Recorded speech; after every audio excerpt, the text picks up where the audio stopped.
L'être humain porte en lui un noyau vivant, un noyau lumineux, l'esprit.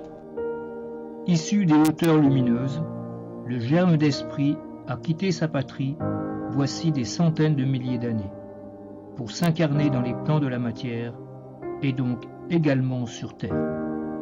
Préparée par les êtres de la nature, la Terre était resplendissante de beauté. L'être humain évoluait favorablement. Il donnait et recevait, en maintenant le lien avec les sphères célestes. Progressivement, l'esprit humain s'orienta vers une voie détournée de la lumière, à savoir celle de la domination de l'intellect et des vanités. Ce faisant, il a entravé en même temps l'éveil de l'intuition, ce par quoi fut affaiblie de plus en plus la liaison à la vie et à la lumière.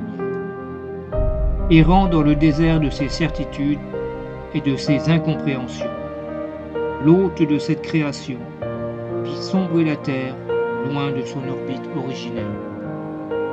Pendant des millénaires, la lumière a accordé constamment à l'être humain de grandes aides, lesquelles lui ont montré le vrai chemin vers elle, que cela soit par les enseignements des sages, des prophètes et des précurseurs. Sur cette terre furent incarnés deux messagers divins, nés dans les hauteurs les plus élevées de la flamme éternelle originelle, afin d'éveiller à nouveau l'esprit humain. Dans la création, la matière est soumise au cycle de la naissance et de la transformation, de la nature jusqu'aux étoiles. Cela compte aussi pour les esprits humains de la Terre. Maintenant, à la fin des temps, l'esprit doit retrouver le chemin de son origine spirituelle, faute de quoi il se perdra dans le tourbillon de la décomposition.